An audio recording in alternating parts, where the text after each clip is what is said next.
Hello दोस्तों, जैसा कि पिछले वीडियो में हम लोग क्लास 10th के मैथ में ऑब्जेक्टिव क्वेश्चन पढ़ रहे थे और पहला चैप्टर वास्तविक संख्या के पार्ट 1 वीडियो में 1 से लेकर 30 तक क्वेश्चन बता चुके हैं। अगर अभी तक नहीं देखे हैं तो डिस्क्रिप्शन में लिंक दे दी गई है, वहां से जाकर उस वीडियो को देख सकते हैं।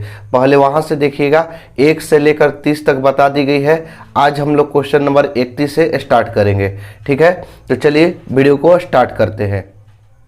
जैसा कि 31 क्वेश्चन में है कि सबसे छोटी अभाज्य संख्या डॉट डॉट है, यानी कि अभाज्य संख्या सबसे छोटी क्या होता है उसको भरना है। तो देखिए, सबसे छोटी अभाज्य संख्या होती है 2, ठीक है। सबसे छोटी अभाज्य संख्या क्या होती है? 2 होती है। पहले अभाज्य संख्या जान लीजिए किसे कहते हैं। वैसी संख्या जो 1 या स्वयं से कटे उसे अभाज्य संख्या कहते हैं, ठीक। 2 से स्टार्ट होता है, 1 नहीं अभाज्य संख्या होता है। 1 पर भूल के भी मत टिक मारिएगा, ठीक है। 1 अभाज्य संख्या नहीं होती। क्यों नहीं होती है? क्योंकि 1 ऐसा संख्या है जो किसी भी नंबर को कटा सकता है। तो देखिए, सबसे छोटी अभाज्य संख्या 2 होता है, 3 होता है, 5 होता है, 7 होता है, 11 होता है, 9 नहीं होता है, क्योंकि जो 1 से कटे या तो स्वयं से कटे। आगे देखिए क्वेश्चन।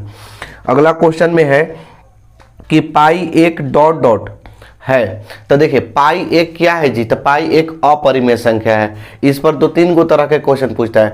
या तो पाई पूछ देगा आपसे कि पाई क्या है, तो अपरिमेय संख्या। पाई बटे 2 पूछेगा, वही ना, पाई ना है जी। तो पाई बटे 2 भी क्या है? अपरिमेय संख्या। या तो ऐसे पूछ सकता है 2 पाई क्या है, तो फिर अपरिमेय संख्या। हाँ, अगर यही कहेगा कि 22/7 क्या है, तो परिमेय मारिएगा, ठीक है। परिमेय पर टिक मारिएगा, ठीक। क्यों? अब कहिएगा कि पाई का मान तो 22/7 ही होता है, तो पाई अपरिमेय संख्या और 22/7 परिमेय संख्या कैसे हो गया? तो देखिए, पाई का एक्चुअल वैल्यू 22/7 नहीं होता है, ठीक है। तो पाई को अपरिमेय संख्या के श्रेणी में रखा गया है, जबकि 22/7 क्या है? क्योंकि पी बटे क्यू है ना जी, 22/7 वो क्या है? परिमेय संख्या है। बस इस पर हम बता दिए कि किस तरह से क्वेश्चन पूछता है, क्योंकि कभी कभी आता है पाई तो अपरिमेय तो मार भी करते हैं, कभी कभी परीक्षा में आ जाएगा 22/7 तो उसको भी अपरिमेय ही मार देते हैं। तो याद रखिएगा, पाई रहेगा तो अपरिमेय संख्या, अगर 22/7 रहेगा तो परिमेय संख्या, ठीक। चलिए, क्लियर है। आगे है कि 3 + 2√5 एक क्या है? तो 3 + 2√5 क्या है जी? अपरिमेय संख्या है। 3 + 2√5 क्या है? अपरिमेय संख्या। अगला क्वेश्चन देखिए, परिमेय संख्या 2 के पावर 3 बटा में 2 के पावर 3 गुणा 5 के पावर 2 का दशमलव प्रसार क्या होगा? तो देखिए, जिस संख्या के नीचे बटा में, यानी पी बटे क्यू होता है ना जी, पी बटे क्यू कहिए चाहे अंश बटे हर कहिए, तो जिस किसी संख्या या परिमेय संख्या के क्यू का अभाज्य गुणनखंड, नीचे वाला का अभाज्य गुणनखंड या तो 2 आ जाए, या तो 5 आ जाए, या तो 2 और 5 दोनों आ जाए, क्या होता है? शांत। कब? जब क्यू का अभाज्य गुणनखंड क्या हो? क्यू का अभाज्य गुणनखंड करने पर 2 आ जाए, 5 आ जाए, या 2 और 5 दोनों आ जाए, शांत होता है, ठीक। आगे देखिए, अगला क्वेश्चन में है कि 17/24 का दशमलव प्रसार क्या होगा? तो यहाँ देखिएगा 17/24 है, तो 17/24 जब है तो 17 और 24 का गुणनखंड करेंगे। तो देखिए, 24 का करेंगे तो 3 8 24 और 2 चौके 8, 2 दूनी के 4, 2 एकम 2, तो यानी कि 3 गुणा 2 के पावर कितना आ गया? 3 आ गया।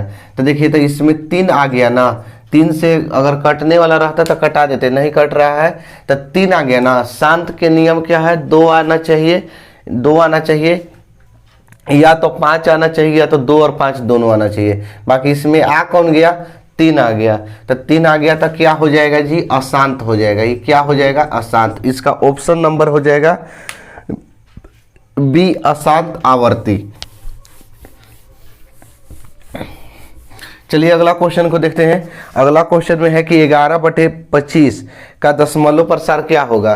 तो 25 का गुणनखंड करिए तो 5 × 5 आएगा। 11/25 है तो 5 × 5, तो केवल 5 ही के रूप में ना आ रहा है। तो हम क्या बताए? 2 हो चाहे 5 हो, या 2 और 5 दोनों हो, क्या होगा? शांत होगा। तो क्या है जी? शांत है। चलिए अगला क्वेश्चन देखिए। अगला क्वेश्चन में है कि 1.34 को परिमेय संख्या होता है। तो देखिए, 1.34 है ना जी, 3 4 ना, तो इसको हम क्या 134 बटा में 100 लिख सकते हैं। अब कैसे लिख दिए बताते हैं। देखिए 1.34 है, दशमलव के लिए 1 होता है बटा में, और जय गो अंक रहता है तय गो 0 बैठा देते हैं।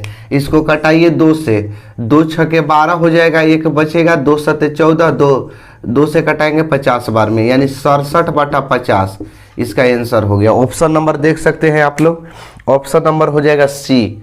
चलिए अगला क्वेश्चन को देखते हैं। अगला क्वेश्चन में है कि x बराबर p बटे q एक परिमेय संख्या है, यदि q का अभाज्य गुणनखंड कितना के रूप में होना चाहिए। तो हम इसको बार बार रिपीट कर किए, या तो 2 होना चाहिए, या तो 5 होना चाहिए, या तो 2 और 5 दोनों होना चाहिए, तो शांत होता है। तो यानी 2 और 5 के रूप में हो, वह क्या होता है, शांत होता है। क्या होता है जी, शांत होता है। कब, जब q का अभाज्य गुणनखंड 2 के पावर n और 5 के पावर m के रूप में होना चाहिए। ठीक है, तो इसका ऑप्शन नंबर हो जाएगा सी। अगला देखिए क्वेश्चन, जैसा कि अगला क्वेश्चन में है कि सर्वप्रथम भारतीय गणितज्ञ किसने डॉट डॉट दे दिया है कि पाई का मान 4 अंकों तक निकाला था। ठीक है, तो सबसे पहले निकाला था आर्यभट्ट ने। ठीक है, कौन निकाला था जी, आर्यभट्ट ने। सबसे पहले पाई का मान किसने निकाला था, 4 अंकों तक आर्यभट्ट ने। चलिए अगला क्वेश्चन देखिए। अगला क्वेश्चन में है कि 3 + √3 और 3 - √3 एक क्या है। तो इसको हल पहले कर लेते हैं। 3 + √3 है और यहाँ से है 3 - √3। तो देखिए एक फार्मूला होता है a + b और a - b। तो जब a + b और a - b रहता है तो उसको हम लिखते हैं a² - b²। ठीक है, a² - b²। तो यानी एक a हम मान लेते हैं 3 को और b मान लेते हैं √3 को, तो 3 का स्क्वायर लिखेंगे और -√3 का स्क्वायर लिखेंगे। ठीक है, a² - b²। तो 3 यहाँ से 9 हो जाएगा। ठीक है, 3 × 3 = 9। ये रूट के अंदर है ना जी, तो जब रूट के अंदर रहता है तो 2 बार गुणा करते हैं तो रूट हटा देते हैं। ठीक है, केवल एगो 3 लिखाएगा। ठीक, तो 9 में से 3 गया तो 6। ऑप्शन के अनुसार क्या होगा, ऐसे तो आंसर 6 होगा, ऑप्शन के अनुसार परिमेय होगा, अपरिमेय होगा, क्या होगा जी, तब परिमेय संख्या होगा। इसका आंसर क्या होगा, परिमेय संख्या। ठीक है, आगे देखिए। अगला क्वेश्चन में है कि वास्तविक संख्याएं मूल रूप से 2 प्रकार की होती है। ठीक है, वास्तविक संख्या कितने प्रकार की होती है, 2 प्रकार के। अब कौन कौन होती है, तो देखिए परिमेय संख्या और अपरिमेय संख्या, यही दोनों होती है। परिमेय और अपरिमेय संख्या को ही हम वास्तविक संख्या कहते हैं। ठीक, परिमेय और अपरिमेय संख्या के सम्मिलित रूप को ही हम क्या कहते हैं, वास्तविक संख्या कहते हैं। तो इसका आंसर हो जाएगा परिमेय और अपरिमेय, ऑप्शन नंबर डी। आगे देखिए क्वेश्चन अगला है कि किसी विभाजन प्रक्रिया में यदि a बराबर BQ + R तब R का मान होता है। ठीक है, तो R का मान क्या हो सकता है, 0 हो सकता है, 1 हो सकता है, या 2 हो सकता है, या अद्वितीय हो सकता है। ठीक है, तो इसका आपका आंसर होगा अद्वितीय। कुछ भी मतलब अद्वितीय माने कोई एगो मान हो सकता है। ठीक है, तो इसका ऑप्शन नंबर हो जाएगा डी। आगे देखिए अगला क्वेश्चन में है कि 29/343 का दशमलव प्रसार क्या होगा। तो देखिए 29 और 343 है ना जी, 343 को तोड़िए तो ऐसे ही 3 से जाने 7 से कट जाएगा शायद, 7 × 4 = 28, 28 और 6 7 × 63, 7 × 7 = 49। देखिए 29/7 × 7 × 7 आया ना, तो केवल 7 के रूप में आ रहा है ना जी। तो हम क्या बताए थे, शांत का नियम, या तो 2 होना चाहिए, या तो 5 होना चाहिए, या तो 2 और 5 होना चाहिए, तभी हम दशमलव प्रसार शांत कहेंगे। तो इसको डायरेक्ट आप लोग क्या मार लीजिएगा, एकदम अशांत आवर्ती है। क्या है जी, अशांत। हाँ, अब यहाँ से ऑप्शन भी देख सकते हैं, अशांत आवर्ती है या अशांत अनावर्ती है।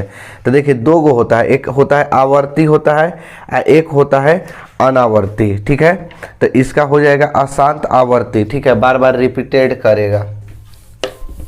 और अनावर्ती होता है कि हर बार में अलग अलग आएगा।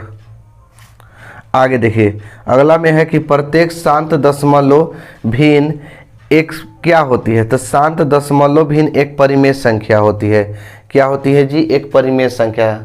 ठीक, आगे देखिए अगला है कि 0.7 पर एक रिंग है। देखिए इसको आप लोग सीखे होंगे, या नहीं सीखे होंगे, हम बता दे रहे हैं, ठीक है। 9वां क्लास में भी पढ़ना है।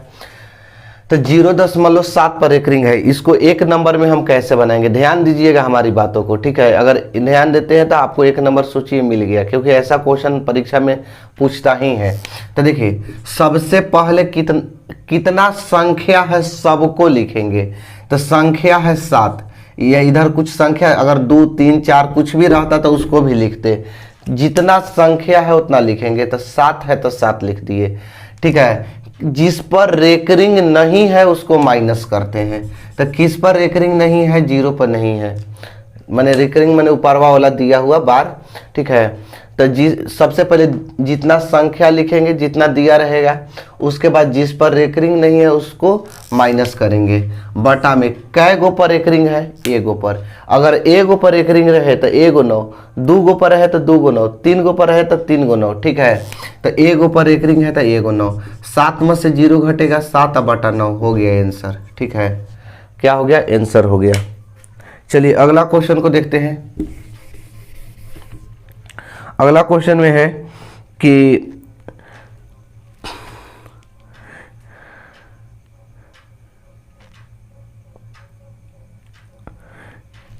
प्रत्येक शांत दशमलव भी, ये तो हो गया।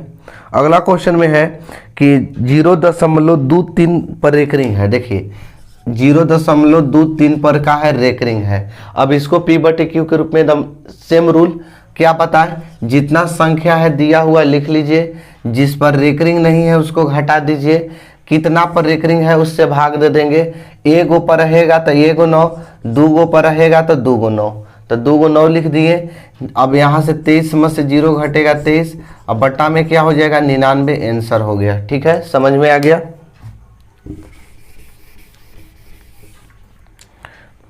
चलिए अगला क्वेश्चन को देखते हैं।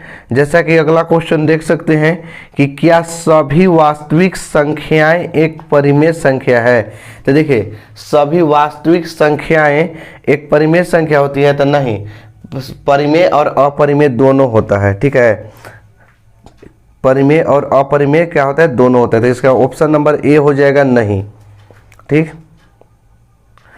आगे देखिए अगला क्वेश्चन है कि 156 के अभाज्य गुणनखंड में 2 की महत्तम घात होंगे। तो पहले 156 का क्या निकालेंगे, गुणनखंड करेंगे। 156 का क्या करेंगे जी, गुणनखंड करेंगे। तो चलिए 156 का गुणनखंड करते हैं। तो 156 का गुणनखंड करेंगे तो 2 से जाएगा 2 7 14, 1 बचेगा 2 8 16, फिर 2 से 2 3 6, 2 9 18, 3 से जाएगा 13 3 39। अब हमको 2 से मतलब है जी, 3 और 13 से मतलब नहीं है।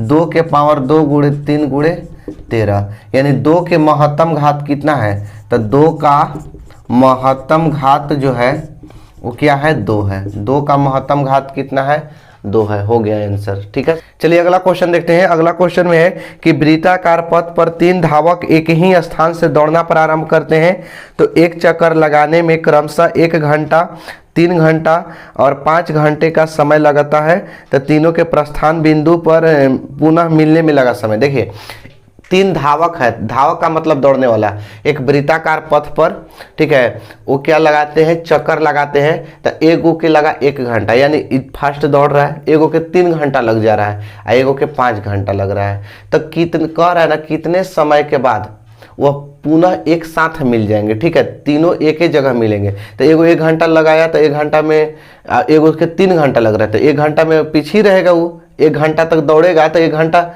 में वो पहुंच जाएगा तो ये पीछे रहेगा। तो ऐसा दौड़ते दौड़ते एक समय ऐसा आएगा कि तीनों एक ही जगह पर रहेगा और बाकी कोई एगो 1 चक्कर से पीछे हो जाएगा तो कोई 2 चक्कर से पीछे हो जाएगा, इस तरह से, ठीक है। तो जब इस तरह से क्वेश्चन आए ना तो तीनों का एलसीएम जितना जितना दिया रहे उसका एलसीएम निकाल दीजिए। तो एगो के 3, एगो के 1, एगो के 3, एगो के 5 लग रहा है। तो नहीं एलसीएम निकलता है तो क्या कर देते हैं, गुणा कर देते हैं। तो 5 तिहाई कितना होता है, 15 घंटा में तीनों क्या होगा, एक जगह पर पहुंच जाएगा। बाकी कोई है कि 1 चक्कर या 2 चक्कर या 3 चक्कर से भी पीछे रह सकता है। आगे देखिए क्वेश्चन, अगला क्वेश्चन में है कि 387/405 का सरलतम रूप है। देखिए इस तरह से क्वेश्चन जब दिया रहे कि 387/405।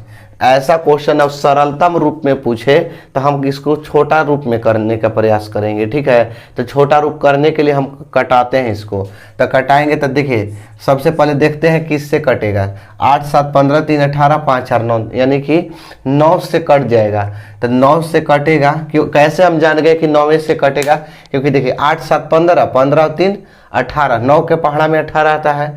अब 5 4 9, 9 के पहाड़ा में 9 भी आता है, यानी 9 से कटेगा, ठीक है। तो 9 9 18 9 3 27, 9 चौके 36, बचा कितना, 2 बच गया, 9 3 27। इसको 9 से ले जाते हैं, 9 3 27 9 चौके 36, ये भी 4 बार में 4 बचेगा, 9 बचे 45, यानी कि हो गया कितना, 43/45 हो गया आंसर, ठीक है। 43/45 ऑप्शन नंबर ए।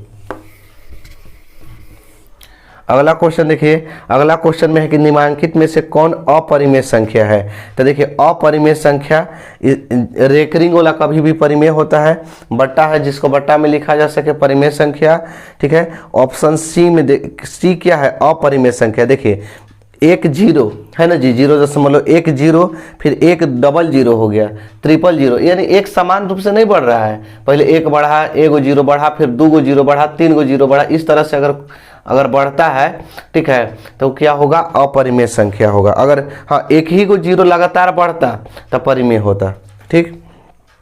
आगे देखिए अगला क्वेश्चन कि दो क्रमिक सम संख्याओं का HCF क्या होता है। तो हमेशा सम संख्या दो क्रमिक रहेगा, क्रम से रहेगा सम संख्या, तो उसका HCF हमेशा 2 होता है, ठीक है। क्या होता है जी, 2 होता है, ठीक। आगे देखिए अगला क्वेश्चन है कि दो परिमेय संख्याओं के बीच कितनी परिमेय संख्या हो सकती है। तो दो परिमेय संख्याओं के बीच अनंत परिमेय संख्या होती है, ठीक है। आगे देखिए क्वेश्चन, अगला क्वेश्चन में है कि 26 और 91 का महत्तम समापवर्तक क्या होगा। तो 26 से 91 में भाग दीजिए, तो 26 26 दूनी 52, 26 तिया कितना हो जाएगा, 78, ठीक है। बचेगा कितना, 8 3 11 1 13, 13 दूनी के 26, कट जाएगा ना जी।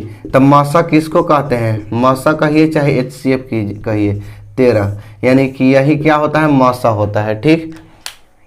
जैसा कि अगला क्वेश्चन देख सकते हैं कि निम्नलिखित में कौन अभाज्य संख्या है।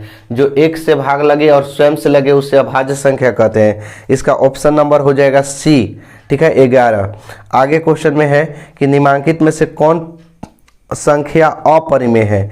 तो इसका देखिए ऑप्शन देख लीजिए पहले, 36/64 जिसका वर्गमूल नहीं निकले अपरिमेय है। 36 का 6, 64 का 8 वर्गमूल, ठीक है, ये परिमेय है। ऑप्शन नंबर ए परिमेय है। 1 का 1, 81 का 9, ये भी परिमेय है। ऑप्शन सी देखिए 3 का वर्गमूल नहीं निकलेगा, पॉइंट में निकलेगा, ठीक है, दशमलव में। अब 5 का भी नहीं निकलेगा, तो यही क्या है, अपरिमेय संख्या है। आगे देखिए अगला क्वेश्चन है कि इसका ऑप्शन नंबर सी हो जाएगा। अगला क्वेश्चन है कि यदि भिन्न a/b में b का जो हो b का अभाज्य गुणनखंड 2 के पावर n और 5 के पावर m के रूप का हो तो तब संख्या होगी। तो तब संख्या क्या होगी, तो a में 2 के पावर n और 5 के पावर m होगी। यही ऊपर वाला संख्या सेम टू सेम, और जो नीचे वाला नीचे होना चाहिए वो 2 के पावर n और 5 के पावर m होना चाहिए b में, ठीक है। इसका ऑप्शन नंबर हो जाएगा बी। आगे देखिए अगला क्वेश्चन, जैसा कि देख सकते हैं कि 6x के पावर 4y और 12xy का महत्तम समापवर्तक।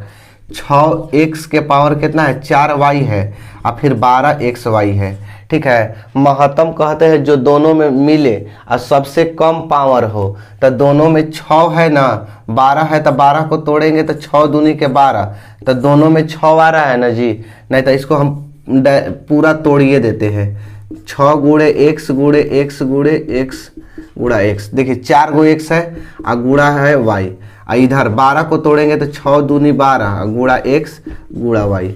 देखिए दोनों में जो मिलता है वही महत्तम कहलाता है।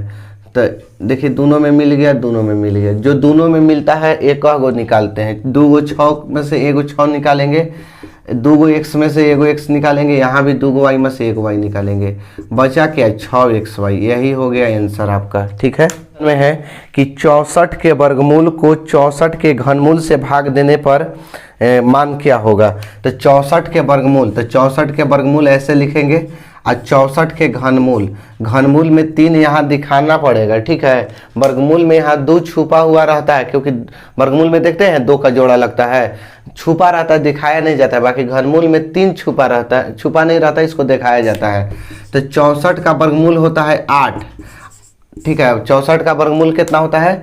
8 होता है। और घनमूल कितना होता है? तो घनमूल होता है 4। देखिए 4 चौके 16, 16 चौके 64, यानी 3 गो में से एगो निकाल देंगे 4, और 64 के वर्गमूल 8, 4 से भागा देंगे, 4 दूनी के 8, 2 क्या हो गया? आंसर हो गया, ठीक। देखते हैं जैसा कि अगला क्वेश्चन देख सकते हैं कि x के पावर n जोड़ 1 का एक गुणक x प्लस 1 हो तो n का निश्चित रूप से मान होगा।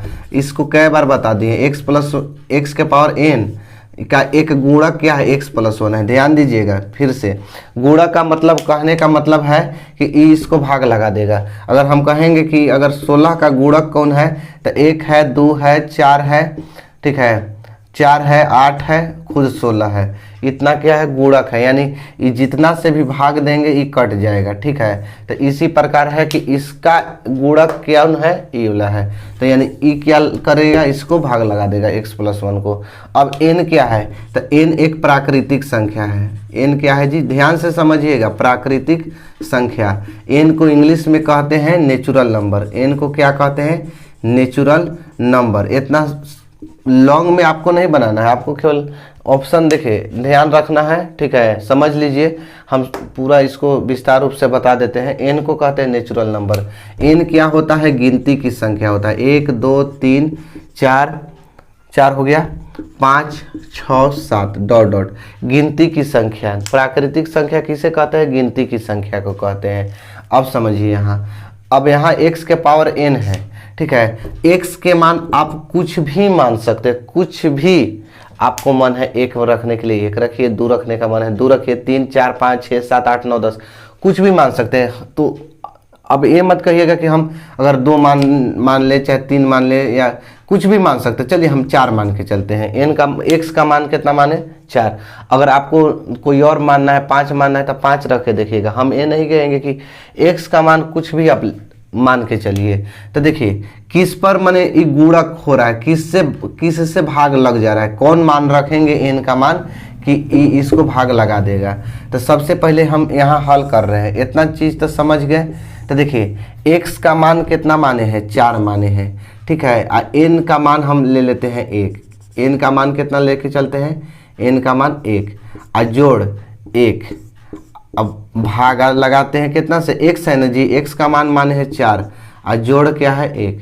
देखिए तो 4 एकम 4 और 1 5, 5 भागा 5 कट जाएगा ना, 5 से 5 क्या होगा? कट जाएगा, कटा दे रहा है। तो देखिए जब n बराबर 1 हम रख के चले, n बराबर 1 लिए, n बराबर 1, तब भाग लग जा रहा है, ठीक। अब n बराबर 2 लेके चलते हैं, n बराबर कितना लेके चलते हैं? 2। तो देखिए कितना माने थे? x का मान कितना माने थे? 4 माने थे। तो 4 के पावर 2 हो जाएगा, x के पावर n है तो जी, आ प्लस 1 आ भागा, फिर यहाँ से x प्लस 1 यानी कि 4 प्लस 1, x का मान 4। तो 4 चौके 16 और जोड़ 1 भागा 5, 16 1 कितना हो जाएगा? 17 भागा 5। देखिए 17 में 5 से भागा लगेगा? नहीं लगेगा। लगेगा जी? नहीं लगेगा। अब देखते हैं n के मान 3 रख के, ठीक है। तो यानी x के पावर कितना था? n। तो 4 के पावर 3 जोड़ 1 और फिर भागा कितना से? 4 प्लस 1 से करना है। 4 चौके 16 चौके 64 1, 65 भागा 5, 5 से कटा देगा 13 बार में ना, 5 से 13 पचे 65। यानी देखिए 1 रख रहे तो भाग लग रहा है, 2 रख रहे तो नहीं लग रहा है, 3 रख रहे तो लग रहा है, 1 रख रहे हैं तो लग रहा है, 2 पर नहीं लग रहा है, 3 पर लग रहा है, 4 पर नहीं लगेगा, 5 पर लगेगा, 6 पर नहीं लगेगा, 7 पर लगेगा, 8 पर नहीं लगेगा। यानी कह सकते हैं कि सम पर नहीं लगेगा, विषम पर लगेगा, विषम पर लगेगा और सम पर भाग नहीं लगेगा। तो यानी इसका एक क्या होगा कि एक क्या है? विषम पूर्णांक है। ऑप्शन नंबर क्या होगा? ए, ठीक है। इसका क्या आंसर होगा? एक विषम पूर्णांक, ठीक। चलिए समझ में आ गया होगा, नहीं समझ में आया फिर से पीछे करके देख लीजिए। चलिए अगला क्वेश्चन को देखते हैं। जैसा कि अगला क्वेश्चन देख सकते हैं, अगला क्वेश्चन में है कि यदि भाग एल्गोरिथम a बराबर बी क्यू प्लस आर में a 72 b 9, ठीक है, b क्या है 9 है, तो r का मान क्या होगा। तो a बराबर बी क्यू प्लस आर है, ठीक है, a कितना है 72 है और b कितना है 9 है, तो q और जोड़ r, ठीक है। तो 9 से 72 में भाग देंगे तो 9 8 72, q का मान कितना आ गया 8 आ गया, तो r का मान क्या होगा 0 होगा, शेष कितना बचेगा 0, तो इसका ऑप्शन नंबर हो जाएगा डी। आगे देखिए अगला क्वेश्चन में है कि यूक्लिड विभाजन एल्गोरिथम को क्या कहा जाता है। तो यूक्लिड विभाजन एल्गोरिथम जो है उसको कहा जाता है कलन विधि। क्या कहा जाता है जी, कलन विधि कहा जाता है। अगला क्वेश्चन में है कि दो परिमेय संख्याओं का गुणनफल क्या होता है। तो दो परिमेय संख्याओं का गुणनफल हमेशा परिमेय संख्या होता है, परिमेय संख्याओं का गुणनफल। चलिए अगला क्वेश्चन को देखते हैं। अगला क्वेश्चन है कि एक परिमेय संख्या और एक अपरिमेय संख्या का अंतर क्या होगा।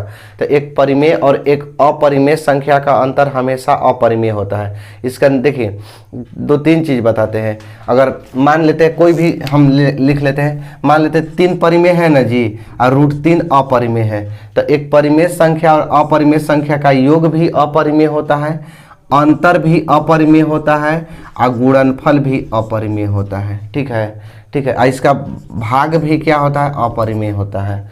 तब एक परिमेय संख्या और एक अपरिमेय संख्या का जोड़ घटाव गुणा भागा सब क्या होता है अपरिमेय संख्या होता है। चलिए आगे देखिए अगला क्वेश्चन में है 17 बटा में 2 के पावर 2, 3 के पावर 3 और 5 के पावर 4 का दशमलव प्रसार क्या होगा। हम आपको बताएं कि शांत और एक अशांत होता है, तो शांत कब होगा और अशांत कब होगा। तो देखिए शांत कब होगा जब 2 और 5 के रूप में रहेगा, और अशांत कब होगा कि उसके 3 आ जाए 7 आ जाए, ठीक है, तो वो क्या होता है अशांत हो जाता है। तो इसका आंसर हो जाएगा आपका अशांत आवर्ती, ठीक है, बार बार रिपीट करेगा क्योंकि 3 है, तो अशांत आवर्ती हो जाएगा, अनावर्ती नहीं जी, आवर्ती, ठीक है। आगे देखिए क्वेश्चन, अगला क्वेश्चन में है कि 12.357 एक क्या है। तो हाँ यहाँ रेकरिंग हल नहीं करना है, आपको बताना है कि परिमेय है कि अपरिमेय है। तो आपको हम बताए थे कि रेकरिंग वाला क्वेश्चन हमेशा परिमेय संख्या होता है। याद रखिए रेकरिंग वाला जहाँ भी दिखाई दे, अब परिमेय या अपरिमेय पूछे या पूर्णांक ये सब करके पूछे, तो हमेशा परिमेय संख्या मारिएगा, हमेशा क्या मारिएगा परिमेय संख्या। चलिए आगे देखिए π/3 क्या है। तो π/3 क्या है अपरिमेय, पाई क्या होता है अपरिमेय होता है। आगे देखिए अगला क्वेश्चन में है वास्तविक संख्याएं मूल रूप से कितने प्रकार की होती है। तो वास्तविक संख्या मूल रूप से 2 प्रकार की होती है, एक होती है परिमेय संख्या, एक होती है अपरिमेय संख्या। अगला क्वेश्चन में है कि किसी विभाजन प्रक्रिया में a बराबर BQ प्लस R, तब R का मान क्या होगा। तो R का मान होगा अद्वितीय, कुछ भी हो सकता है, ठीक है, ये 0 भी हो सकता है, एक भी अद्वितीय माने कुछ भी। आगे देखिए अगला क्वेश्चन है संख्या रेखा पर प्रत्येक बिंदु प्रदर्शित करता है। तो संख्या रेखा पर एक क्या होता है वास्तविक संख्या को प्रदर्शित करता है, ठीक है। अगला क्वेश्चन देखिए, अगला क्वेश्चन में है कि संख्या 23.43 पर रेकरिंग है को P/Q के रूप में, जहाँ P और Q पूर्णांक है या Q बराबर 0 नहीं होना चाहिए, प्रकट किया जा सकता है। देखिए इसको हल कर लेते हैं। 23.43 है ना जी, तो इस पर रेकरिंग है 4-3 पर। हम रेकरिंग फिर से एक बार और बताते हैं, जितना संख्या रहता है उसको लिख लीजिए, ठीक है, यही बताए थे नियम रेकरिंग को हल करने के लिए। जितना संख्या है उसको लिख लीजिए, जिस पर रेकरिंग नहीं है उसको घटा दीजिए। तो 23 को घटा दिए क्योंकि इसके ऊपर रेकरिंग नहीं है, और जय गो पर रेकरिंग रहेगा तय गो 9, एगो पर रहेगा तो एगो 9, 2 गो पर रहेगा तो 2 गो 9, ठीक है। तो अब घटाएंगे तो 3 में से 3 गया 0, 4 में से 2 गया 2 और यहाँ 23 20 बटा में क्या हो जाएगा 99, ऑप्शन नंबर हो जाएगा ए। अगला क्वेश्चन में है कि √15/13 क्या है। तो √15/13 एक अपरिमेय संख्या है। क्या है जी अपरिमेय संख्या। अगला क्वेश्चन में है कि 74 क्वेश्चन है कि भाज्य बराबर क्या होता है। तो भाज्य बराबर भाजक गुणे भागफल प्लस शेषफल होता है। तो यहाँ क्या भराएगा, भाजक। ठीक है, ऑप्शन नंबर ए। अगला क्वेश्चन में यदि दो संख्याओं का HCF 15 और LCM 90 हो तो संख्याओं का गुणनफल क्या होगा। तो याद रखिए कि दो संख्याओं का गुणनफल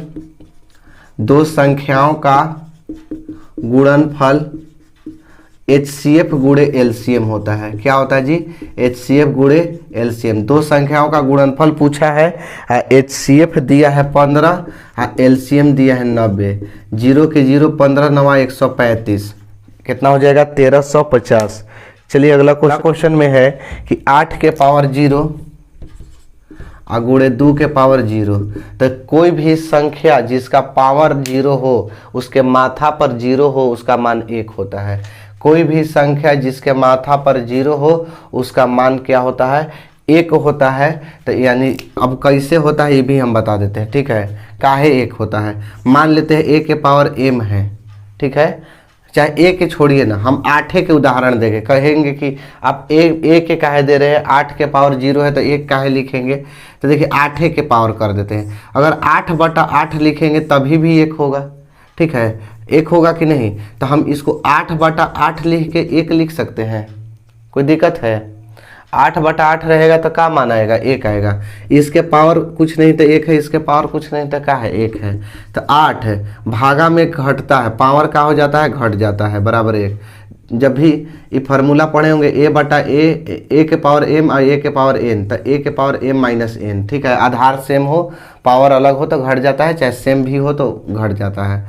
तो 8 1 में से 1 घटेगा तो 0 बराबर 1, यानी कि 8 के पावर 0 बराबर का लिख सकते हैं 1। तो किसी के भी माथा पर अगर 0 हो तो उसका मान क्या होता है, 1 होता है। तो इसका 1 लिख दे, इसका भी 1 लिख दे, 1 में 1 से गुणा करेंगे तो क्या आएगा, 1 आएगा। तो ऑप्शन नंबर क्या हो जाएगा इसका, बी।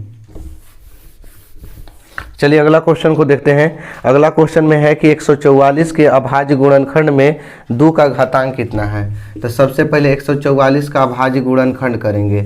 2 से ले जाएंगे तो 2 7 14, 2 दूनी के 4, फिर 2 से ले जाएंगे 2 3 6, 2 36 दूनी 72 होता है, फिर 2 से 18 दूनी 36, फिर 2 से 9 दूनी 18। अब नहीं जाएगा तो 2 के हमको मतलब है। ठीक है, तो 2 कै गो आ गया जी, 2 कै गो आ गया, 2 4 गो आ गया ना, 2 कै गो आ गया, 4 गो आ गया। तो हमको 2 का घातांक पूछा है तो 2 का घातांक क्या होगा, 4 होगा, 4 आंसर होगा। ठीक है, ऑप्शन नंबर हो जाएगा सी। चलिए अगला क्वेश्चन को देखते हैं।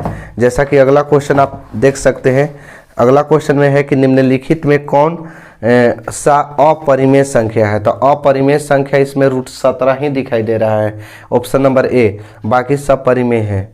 ठीक है, आगे देखिए अगला क्वेश्चन है कि निम्नलिखित में कौन अभाज्य संख्या है।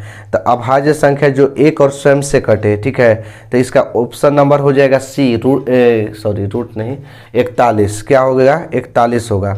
ठीक, क्या होगा 41, क्योंकि 41 किसी के भी पहाड़ा से नहीं कटता है, 1 से कटेगा चाहे 41 से कटेगा।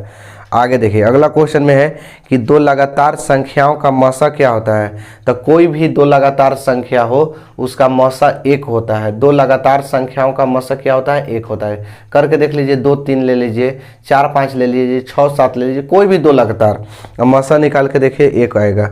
अगला क्वेश्चन है कि निम्नलिखित में कौन सा परिमेय संख्या है। तो परिमेय संख्या कौन सा है, तो इसका आंसर हो जाएगा आपका 1/144, क्योंकि 1 का भी वर्गमूल निकलेगा और 144 का भी वर्गमूल 12 होता है। बाकी सब अपरिमेय संख्या है। ऑप्शन बी देखिए, तो इसमें 50 से 10 बार में कटेगा तो 10 का वर्गमूल भी नहीं करता है, होता है तो पॉइंट में होता है। तो ऑप्शन नंबर ए सही होगा 81 के। आगे देखिए अगला क्वेश्चन है कि किसी पूर्णांक p के लिए प्रत्येक सम पूर्णांक का रूप है। तो सम पूर्णांक किसे कहेंगे, सम किसे कहेंगे, जो 2 से भाग लग जाए। तो 2 से देखिए 2p + 1, तो 2p + 1 हो गया ना, तो 1 तो 2 से भागा नहीं लगेगा। पहला ऑप्शन नंबर ए देखिएगा, तो ए होगा नहीं, p होगा नहीं क्योंकि 2 नहीं है इसमें, p + 1 होगा नहीं। ठीक है, तो इसका आंसर हो जाएगा 2p। ऑप्शन नंबर क्या होगा, डी, क्योंकि इसमें 2 से भाग लग जाएगा। ठीक है, सम के लिए। आगे देखिए, अगला क्वेश्चन में है कि किसका दशमलव प्रसार अशांत होगा। तो अशांत कह रहा है ना जी, तो अशांत होगा आपका होगा बी 39/243। इसमें 243 का गुणनखंड करके देखिए 3 के रूप में आएगा, 3 आएगा, ठीक है। तो अशांत और अशांत क्या होता है, तो जो 2 और 5 के रूप में आता है वो शांत होता है, अगर 2 5 के अलावा कोई और दूसरा आता है तो अशांत होता है। आगे देखिए क्वेश्चन, अगला क्वेश्चन में है कि एक अशून्य परिमेय और अपरिमेय, एक परिमेय और अपरिमेय संख्या का गुणनफल क्या होता है। तो एक परिमेय और एक अपरिमेय संख्या का गुणनफल अपरिमेय होता है। थोड़ा पीछे हम बताए हैं क्वेश्चन, ठीक है, कि एक परिमेय और एक अपरिमेय संख्या का गुणनफल क्या होता है, अपरिमेय। अगला क्वेश्चन है कि संख्या 2.13 1 माने एक पहले एगो एक बढ़ा, फिर 2 गो एक बढ़ा, फिर 3 गो एक बढ़ा, इस तरह से जब भी रहता है एक समान रूप से नहीं बढ़ेगा, ठीक है, अलग अलग टाइप के बढ़ेगा तो ये क्या होता है, अपरिमेय होता है। आगे देखिए, अगला क्वेश्चन है कि सहअभाज्य संख्याओं का मसा क्या होता है। तो सहअभाज्य संख्याओं का मसा हमेशा 1 होता है, याद रखिए इसको, कि वैसी दो संख्या जिसका मसा 1 हो उसे सहअभाज्य भी कहते हैं। अगला क्वेश्चन में है कि यदि m एक धनात्मक पूर्णांक है तो धनात्मक विषम पूर्णांक का रूप होगा। तो विषम न जी, तो 4m + 2 क्या है, सम है, तो ये होगा नहीं, ऑप्शन नंबर ए नहीं होगा। 4m + 4 भी 2 से भाग लग जाएगा, ऑप्शन नंबर बी भी नहीं होगा। सी देखिए 4m + 1 में 2 से भाग नहीं लगेगा, ठीक है, लास्ट वाला देखा जाता है, तो ये ऑप्शन नंबर सी क्या होगा, सही होगा। अगला क्वेश्चन में है कि निम्नलिखित में कौन अपरिमेय नहीं है। तो नहीं है 3√75/√48, ऑप्शन नंबर डी 3√75/√48। तो देखिए, तो 3 और √75 को हम क्या लिख सकते हैं, 25 तिया 75 और 16 तिया 48 लिख सकते हैं, तोड़ के लिख दिए। 3 और 25 का वर्गमूल 5 और रूट में बचा 3, 16 का वर्गमूल 4, रूट में बचा 3, √3 से √3 कट गया, 5 3 15/4, ये क्या हो जाएगा, परिमेय संख्या हो जाएगा। तो यही बोल रहा है कि कौन अपरिमेय नहीं है, तो यही अपरिमेय नहीं है यानी परिमेय है। चलिए अगला क्वेश्चन देखिए, अगला क्वेश्चन में है कि यदि दो संख्याओं का गुणनफल 2166 हो है और उनका मसा 19 है तो लसा क्या होगा। दो संख्याओं का गुणनफल कितना दिया है जी, 2166 दिया है। 2166 होता क्या है, HCF गुणे LCM बराबर लिख दे 2166। दो संख्याओं का गुणनफल 2166 दिया है, फार्मूला होता है HCF गुणे LCM। HCF दिया है, इसमें मसा कितना दिया है, 19 दिया है। अब पूछ रहा है LCM क्या होगा, बराबर 2166, ठीक है। तो LCM बराबर 2166/19, 19 एकम 19, 19 और 2 21, तो 2 बचा 26, 19 एकम 19 7, 19 19 38 19 57 19 76। LCM कितना हो गया, 114 हो गया आंसर, ठीक है, 114। ये अगला क्वेश्चन में है कि यदि a बराबर 2 के पावर 3, a बराबर 2 के पावर 3 गुणा 3 गुणा कितना है 5, अब b बराबर है 2 के पावर 4 गुणे 5 गुणे 7, तो लौसा पूछा है कि AB का लौसा क्या होगा, LCM ऑफ AB। तो देखिए सबसे पहले लौसा पूछा है ना जी, तो दोनों लघुत्तम क्या होता है, हाईएस्ट पावर, सबसे ज़्यादा पावर रहता है ना उसको लघुत्तम कहते हैं। दोनों में सबसे ज़्यादा पावर कितना है, तो 2 का सबसे ज़्यादा पावर कौन है, तो 2 के पावर ज़्यादा है 4, तो 2 के पावर 4 लिख दिए। 3 के पावर नहीं है तो 3 लिखेंगे, ठीक है, एक ही गो है तो 3 लिखेंगे। 5 दोनों में है तो 5 लिखेंगे, 7 लिखेंगे, ठीक है। जो माने एक कोई में एगो हो उसको भी लिख देना है। तो देखिए गुणा कीजिए, 2 दूना के 4 दूना के 8 दूना के 16 25 80 18 के 24 240 हो जाएगा। 240 में 7 से करेंगे, 7 28 7 दूने के 14 2 16, 1600 क्या हो जाएगा, 80 हो जाएगा। ऑप्शन नंबर देख लीजिए, ऑप्शन नंबर डी होगा आंसर। अगला क्वेश्चन देखिए, अगला क्वेश्चन में है कि निम्नलिखित में कौन सी अभाज्य है संख्या है। तो 13 क्या है, अभाज्य संख्या है। ठीक है, 13 क्या है, अभाज्य संख्या। और लास्ट क्वेश्चन आज के लिए और चैप्टर के लिए भी लास्ट क्वेश्चन है कि यदि a और b अभाज्य संख्या है तो लसा क्या होगा। तो अभाज्य संख्या का लसा क्या होता है, दोनों में गुणा कर दिया जाता है। a गुणे का होगा b, अगर मसा कहता तो 1 और लसा कहा है तो a में b से क्या कर देंगे, गुणा, a भी हो जाएगा, ऑप्शन नंबर सी। बस आज के लिए इतना ही। अब नेक्स्ट वीडियो में मिलेंगे नेक्स्ट टॉपिक को लेकर, तब तक के लिए जय हिंद।